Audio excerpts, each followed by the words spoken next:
How's it going, everybody? Bryan Alvarez here, After Dark Radio. We are here every Wednesday, 2 Pacific, 5 Eastern, Sports Byline Broadcasting Network, as well as our YouTube page, video.f4wonline. I already messed the whole thing up. Video.f4w. What is it? Video.f4wonline.com. Just search Bryan Alvarez on YouTube. F4W Online. You'll find us. Twitch.tv/F4W Video. I am actually a radio professional. And, of course, if you're watching along on YouTube, make sure you hit that subscribe button as well. We got a very exciting show. We do have a guest today. At least that's the plan. You never know when the time comes to call that number. Robert Baer is joining us here today. He is Vice President and co-founder of Spiritual Awakenings International, past Vice President, and a former board member of IANDS, the International Association for Near-Death Studies. He has had 2 near-death experiences, and we're going to talk about the entire phenomena on the show here today. He's coming up after the break. If you have questions, you're welcome to put those in the chat box, either on the YouTube page or the Twitch page. You can also text them to me, 425-780-7566. That is 425-780-7566. Bryan at AfterDarkRadioShow.com is the email address. And next week, when we don't have a guest, I think we have a show next week, but I just want to mention that last week on the show, I talked about how I went to the George Norrie live show and saw Frank Joseph Hoff, who was talking about Atlantis. And I said, I'm really not into it, you know. And I mentioned that he said that Atlantis was located near Indonesia. And I swear to God, a new article came out this week, ScienceFocus.com. They believe they may have found what could be Atlantis, and it is located just north of Australia, it says, which in fact is Indonesia. So I must apologize to Frank Joseph Hoff. More on that next week. After Dark Radio, Sports Byline Broadcasting Network.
Back in the show, Bryan Alvarez here, After Dark Radio, every Wednesday, 2 Pacific, 5 Eastern, Sports Byline Broadcasting Network, YouTube, Twitch, TuneIn Radio, etc., etc.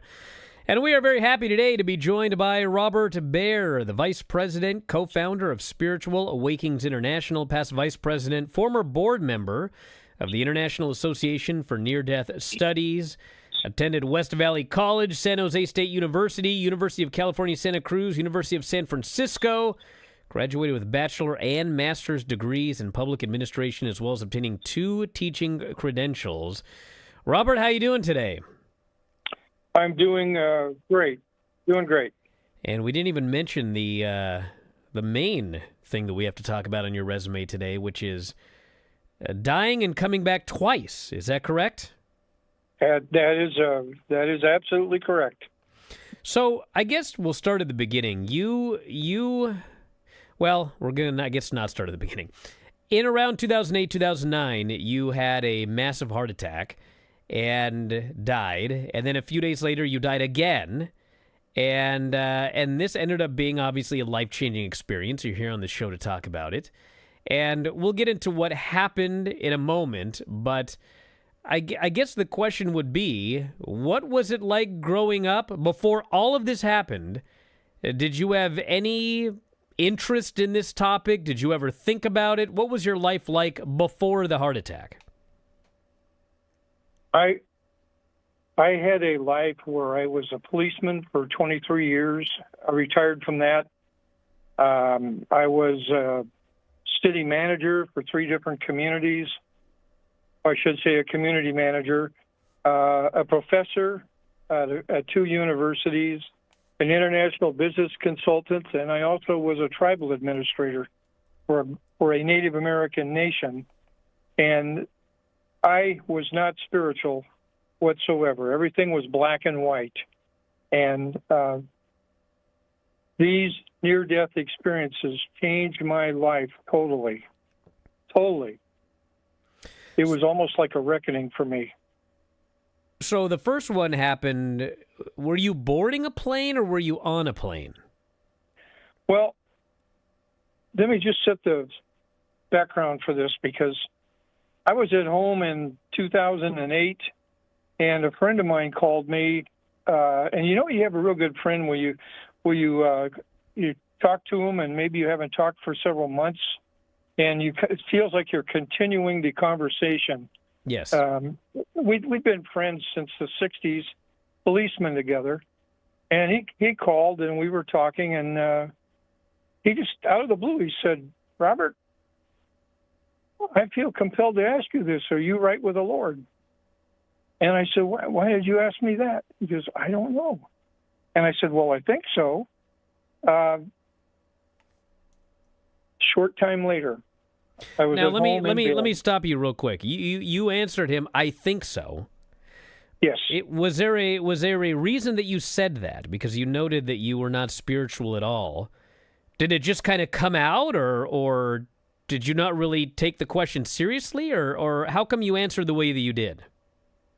It just came out, and I took everything seriously when it had to do with him, because we've been friends for a long time. But a short time later, I was in bed, and my mother passed away in 2005. And all of a sudden, I woke up, and there was my mother at the foot of my bed, and she looked absolutely beautiful. She looked like she did when I was a little boy. And I don't know how we communicated. I think it was telepathically. She told me that I was going to die and to get my affairs in order. Wow. And it just blew me away. And she just disappeared. And I felt so bad, because here she was, and I should have told her how much I loved her and missed her, but I didn't. I missed that opportunity. And I thought I was in pretty good health. But my friend who asked me if I was right with the Lord, he died right after this.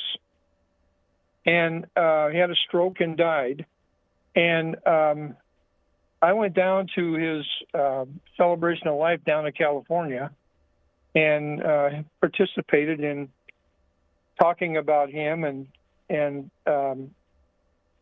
met a lot of old friends and family. Came back home, and a couple months later, at the foot of my bed at night, there was my friend. He looked like he did when we were young, and it felt like a dream, but it wasn't a dream. And I'm telling you, when you have experience like this, I just started to sweat. I couldn't get back to sleep. In fact, I couldn't basically sleep for 2 days after each one of these things with my mother and my friend. But he told me, I have a message for you. Don't worry about anything. I'm going to bring you through the light. And I thought, what is he talking about? And I started to talk, and he says, I have to go. I want to see my grandchildren in Sacramento. And it was just eerie. I made some calls, and I found out and confirmed that his grandchildren did live in Sacramento. So, and I didn't know that before. So all these chain of events happened to me, and then I had a full physical where you have a treadmill and you do your blood tests, urine tests, and all the different things. And I passed with flying colors. So I kind of put it in the back of my mind, but this really had an effect on me. And I went to Arizona to visit my son and my granddaughters. He was a high school teacher, and he had spring break where he had a week off, and I would go down and we would go to the spring training games and take the grandkids. And I didn't feel well the whole time I was down there. It was hot, and I'm from a coastal climate in the Northwest, and I just felt kind of nauseated and sick all the time. And I was actually looking forward to getting back to Oregon, which is where I live. I live in Newport, Oregon. So he dropped me off at the airport at the end of my stay there, and we said our goodbyes, and I walked into the terminal, and I saw this long TSA line. I thought, oh, how am I going to do this? Because I wasn't feeling well. But I John Wayne'd it, made it through there, and there's like little convenience stores in the airport plazas, and I bought some aspirins there and took them, which probably was a good thing. And then I waited to board the airplane, and finally we started to board, and as I was putting my baggage in the overhead bin, I dropped dead from a massive heart attack. This was life-altering for me. I was very fortunate. There were a couple of off-duty firemen from the Pacific Northwest on that flight, and it hadn't left yet. And there was a doctor on board. They were doing like CPR on me and a defibrillator. I don't remember one thing about that because I gravitated into a light, and there was somebody with me. I don't know who it was, but I'd like to think it was my friend, because if he told me he was going to do something, he did it. He was just that type of a person. And I went up in this light, and it was warm. It was absolutely phenomenal. I saw colors that don't exist on this earth. And I ended up in the presence of a higher power, and it was so humbling I couldn't even look. I just kept looking down, and I don't know what language. I don't know if it was telepathic. I think it might have been. Well, hold that thought. We're going to pick it up right there when we come back from the break. After Dark Radio, Sports Byline Broadcasting Network.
Show Bryan Alvarez here, After Dark Radio, Sports Byline Broadcasting Network, YouTube, Twitch, TuneIn Radio. And Robert Baer is joining us today. Before the break, you had just passed away, massive heart attack, and you saw a being. Is that the best way to term it? I was in the presence of a higher power. I can't describe. I couldn't look at it. I was so humbled. It was just so humbling. But I was surrounded. It was like an auditorium, but it wasn't an auditorium. There were like souls all over. And I was asked a question by the higher power. And here again, I don't know if it was telepathically. I don't know what language it was. But I remember it had something to do with what good had I done in my life. And from that point on my left, I saw a life review from the time I was conceived until the time that I died. And every portion, everything I've ever done in my life was displayed in front of me. And what was unusual about this was that not only could I sense my feelings again, but I could sense the people that I was interacting with. I understood their feelings, and I did not like what they thought about me. But when you have a lot of power like I had in life, like being a policeman for 23 years, especially I was in San Francisco and Oakland and Los Angeles, some big places, some big things happened. Plus, as a general manager or community manager, I used to do disciplinary action against people, terminate them, for example. The same thing with being a professor. You grade people, and I did not realize what people thought of me until I saw that laid out. And I was watching things that happened that were when I was a freshman in high school. I'll give you an example. I made the varsity baseball team. I was pretty good at sports. And after practice one day, we were in a shower, and there was a boys' locker room and a swimming pool, and then a girls' locker room. So the swimming pool separated both of them. And the girls' swim team was out practicing. And I was in the shower, and one of the seniors grabbed me and threw me out into the swimming pool area from the shower. And I was buck naked. And I remember pounding on the door, and the swim coach came and gave a towel to me, and I put that around me, got me back into the locker room. And I'm bringing this up as an example because I know our time is limited, but now I believe in karma because that particular incident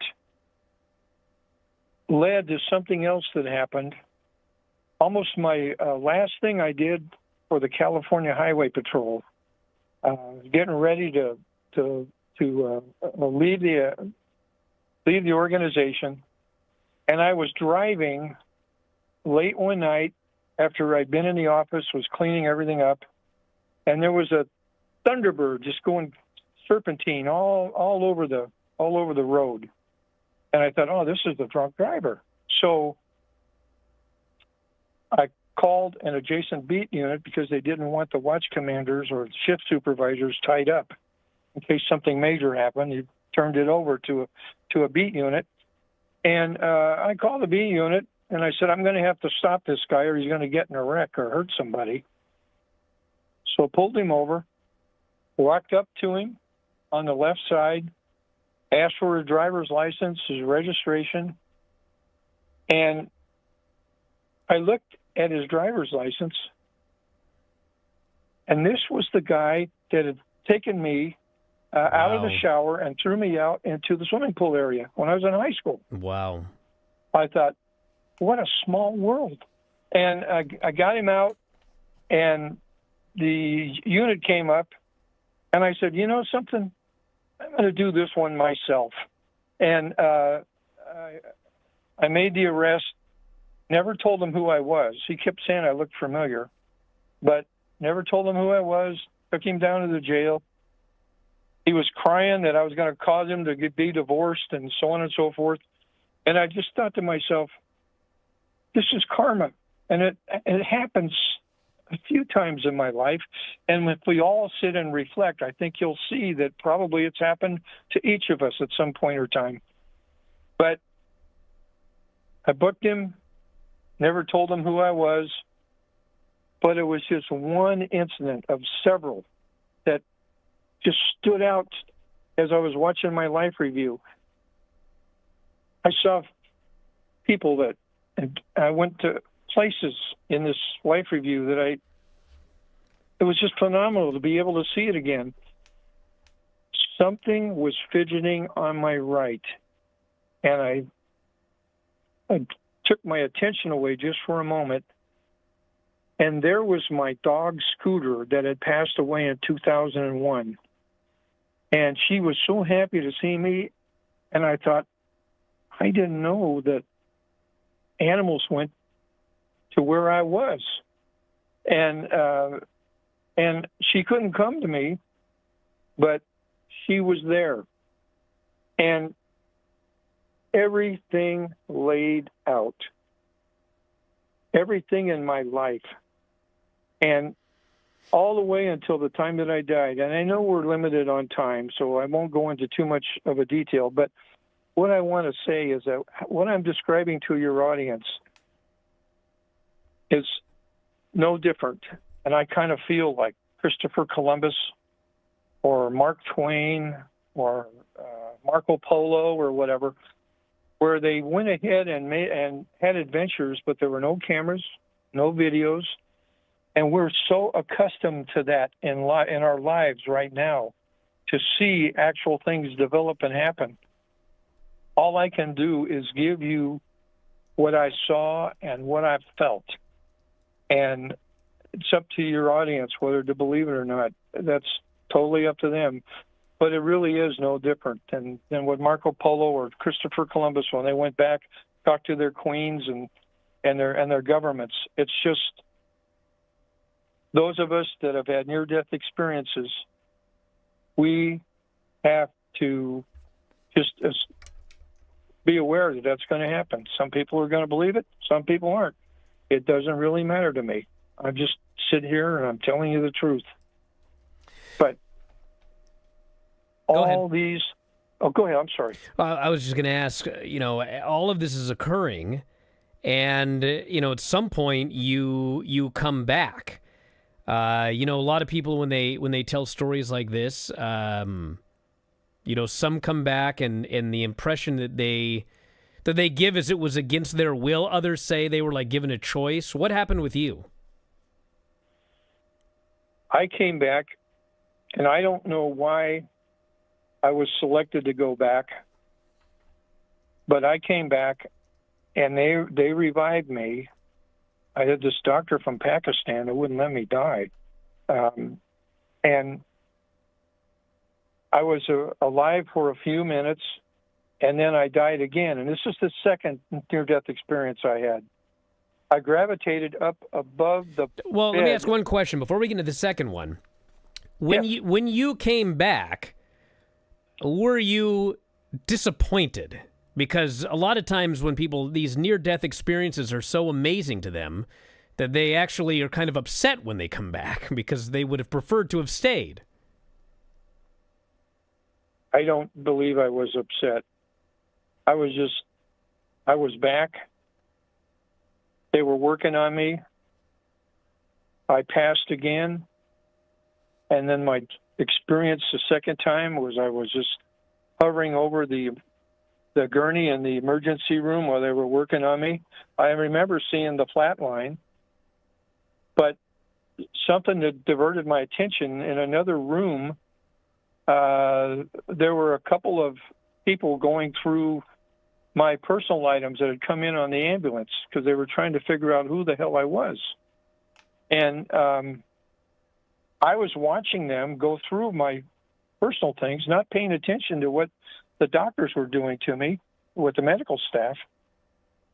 They were trying to find my insurance cards, and I was trying to tell them where they were. And because I kind of kept them in a kind of an unusual place. And all of a sudden, one of them opened up my police ID and said, "Whoa, this guy's retired police." And I came back to life again. And I was on so many machines. It was so uncomfortable. I was put in an intensive care ward for cardiac people. And the doctor would come in and talk to me periodically. And one time he says, "Do you remember anything that happened when you were deceased?" And I told him, "Yes, I do." And I told him about the incident, hovering over the bed and watching them go through my stuff. And I guess it was their admissions office, that part where they take people in and do all the stuff when they come into emergency. So he went and got the people that were working, brought them to my bedside, and he says, "You tell them exactly what you told me." Well, hold that thought. We'll be back to pick it up from there after the break. After Dark Radio, Sports Byline Broadcasting Network.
Back in the show, Bryan Alvarez here, After Dark Radio, Sports Byline Broadcasting Network, TuneIn Radio, twitch.tv/F4W Video, at 4wonline.com/YouTube. Robert Bear's joining us here today. And before the break, the doctors had asked you after you passed away the second time if you had seen anything when you were under, and you had seen them finding your insurance card.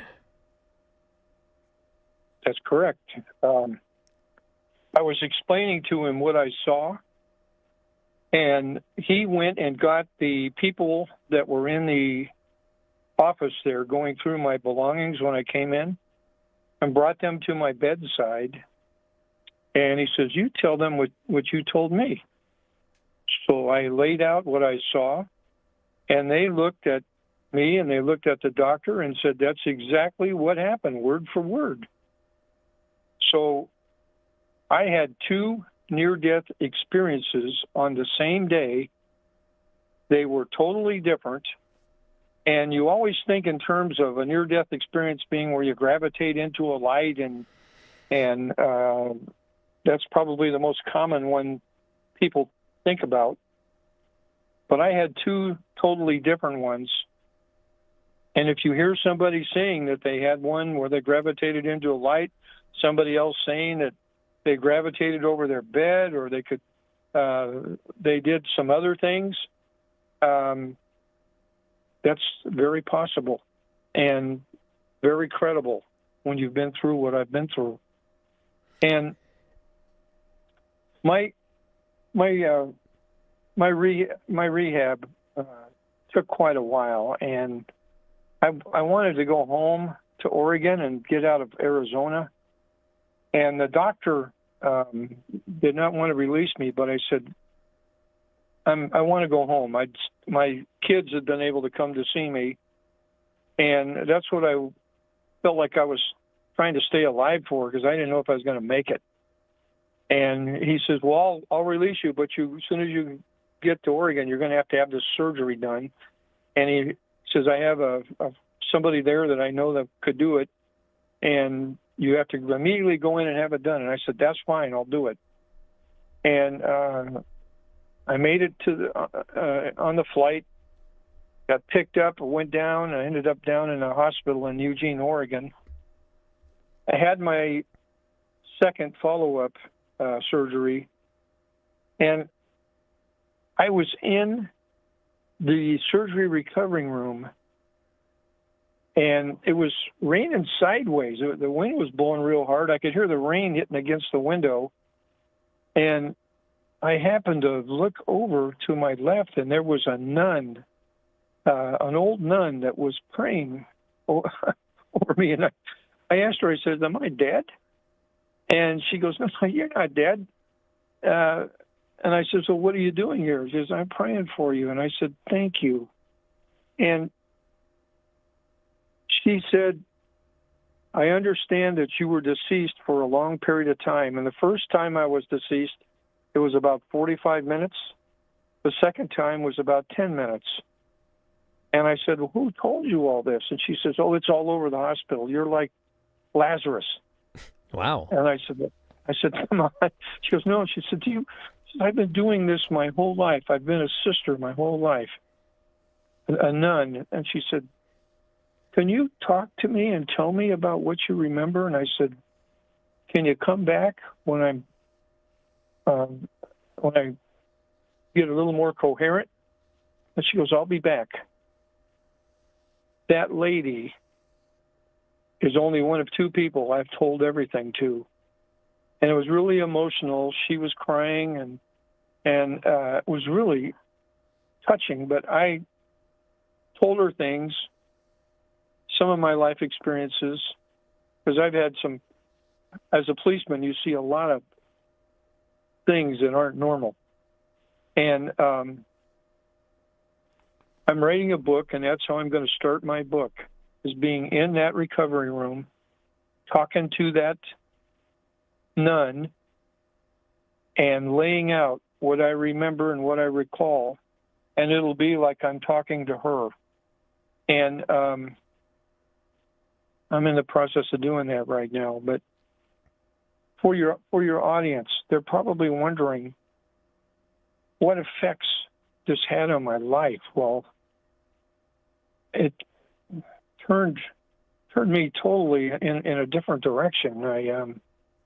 I'm just grateful for every day that I live. I've had 5,954 additional days of life.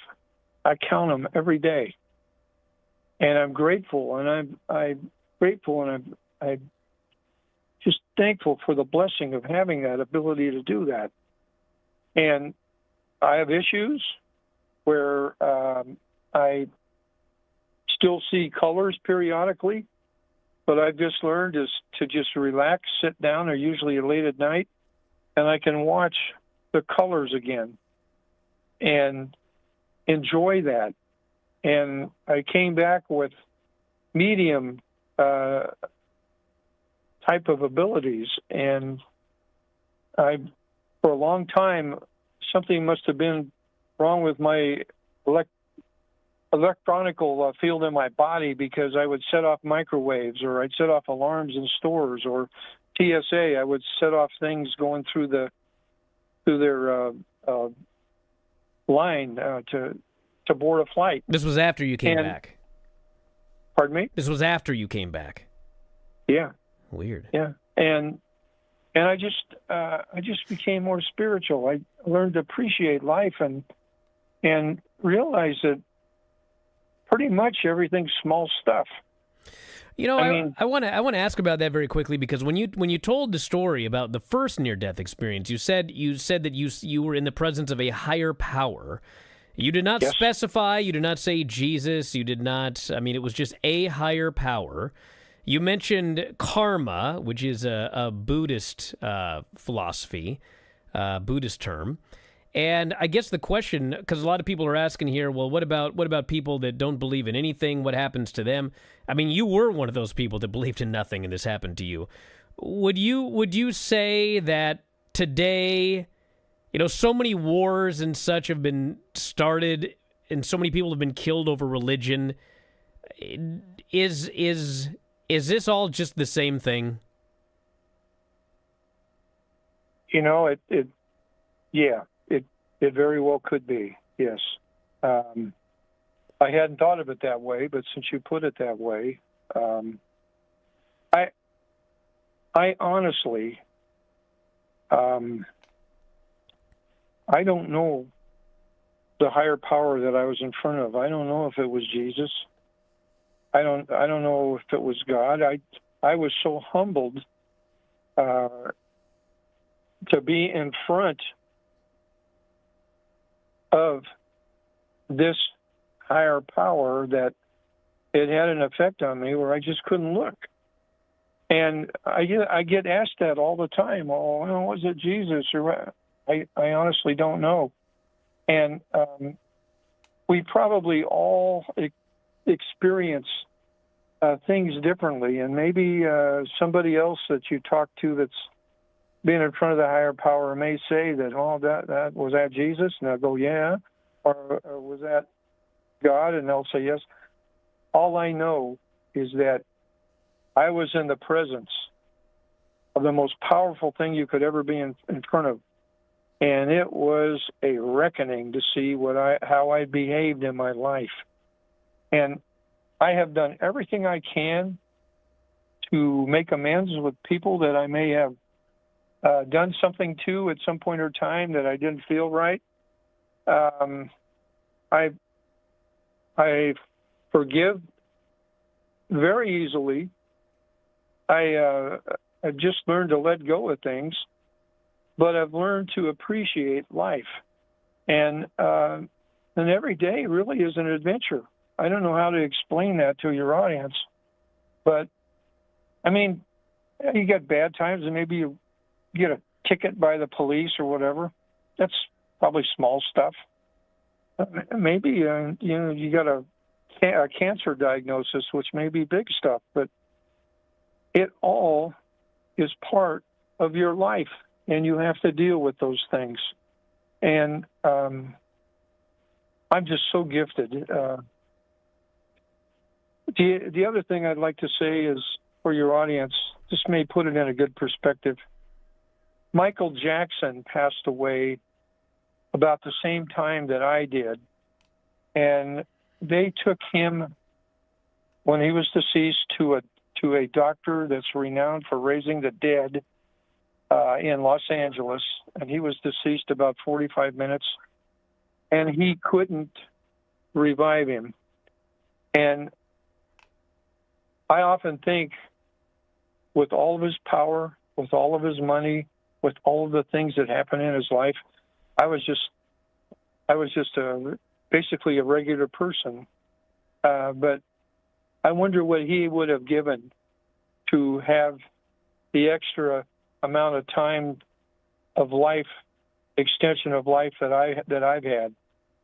We'll never know, but I do think about that periodically. And I talk to groups all over. Spiritual Awakenings International, we're in 107 countries. We started 5 years ago, and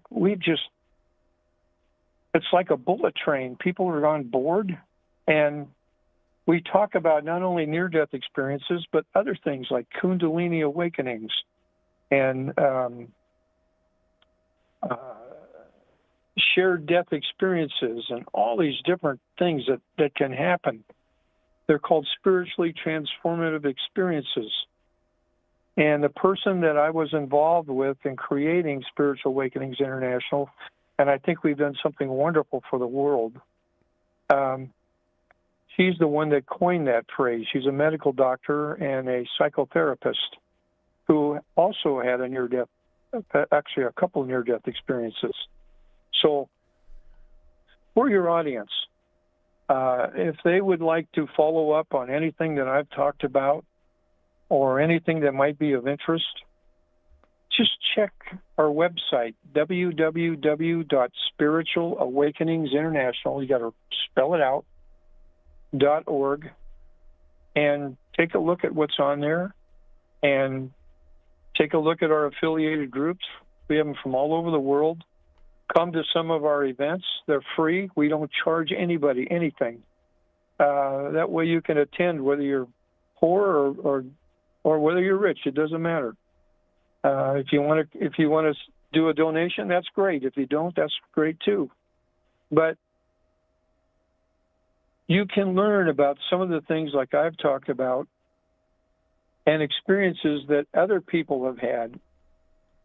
And it's not uncommon to have people from Ireland or Australia or Colombia or Brazil or France, Canada, all over the world, in Asia, that take part in our presentations. Like I said, we're in 107 countries.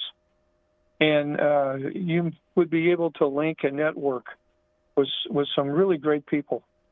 And I want to thank you, by the way, to have me as a guest. I really appreciate the format you've given me, where I'm able to talk freely. And well, I do really appreciate it. But guess what? There's a break, so we'll finish this after the break, After Dark Radio.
Back on the show, Bryan Alvarez here, After Dark Radio, Sports Byline Broadcasting Network, YouTube, Twitch, TuneIn Radio. Robert Baer is joining us here today.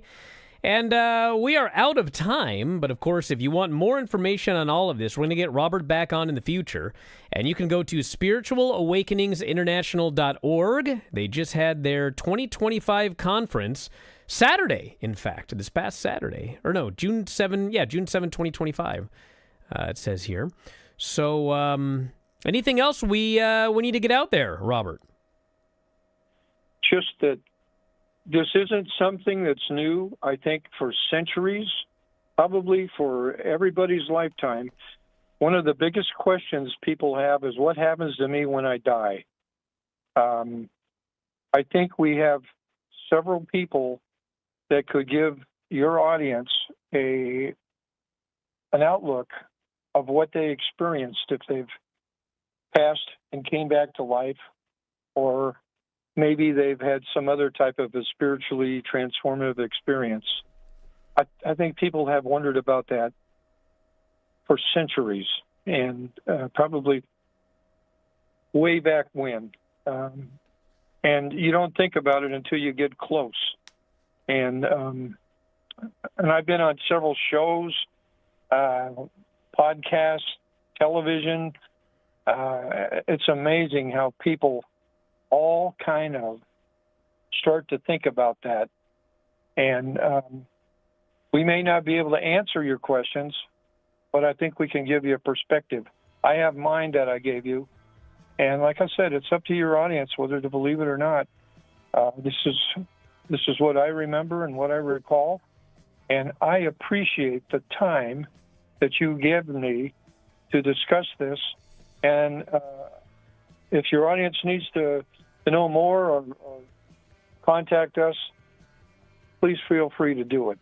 Well, I want to thank you so much for doing the show today. I very much appreciate it. We are totally out of time. Thank you, everybody, for listening. We'll talk to you next time. After Dark Radio, Sports Byline Broadcasting Network.